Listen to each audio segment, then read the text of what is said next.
করে তা থেকে কুকুরকে সৃষ্টি করেন। এই ঘটনার 40 দিন পর হজরত আদম আলাইহিসসালামের রূহকে সৃষ্টি করা হলে হজরত জিব্রাইল, মিকাইল, ইসরাফিল ও হজরত আজরাইল আলাইহিসসালামের প্রতি মহান আল্লাহ তাআলার আদেশ জারি হয়, তোমরা আদমের রূহকে আদমের দেহপিঞ্জরের নিকট পৌঁছে দাও। তখন তাদের প্রত্যেকের সঙ্গে 70,000 ফেরেশতা সহ হজরত আদম আলাইহিসসালামের রূহকে একটি নূরের রেকাবিতে করে আরেকটি নূরের রেকাবি দিয়ে ঢেকে হজরত আদম আলাইহিসসালামের মাথার উপরে রেখে যে রেকাবি দ্বারা রূহকে ঢাকা হয়েছিল সেটি উঠিয়ে নেওয়া হয়।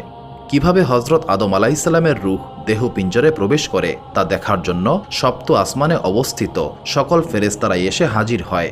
তখন আওয়াজ এলো, হে রূহ, এই দেহ পিঞ্জরে প্রবেশ করো। তখন হজরত আদম আলাইহিসসালামের রূহ দেহ পিঞ্জরের চতুর্দিকে 7 বার চক্কর দেয়, কিন্তু ভেতরে যেতে না পেরে নিবেদন করল, ইয়া মহান আল্লাহ তাআলা, এই অন্ধকার দেহ পিঞ্জরে আমি কিভাবে প্রবেশ করব?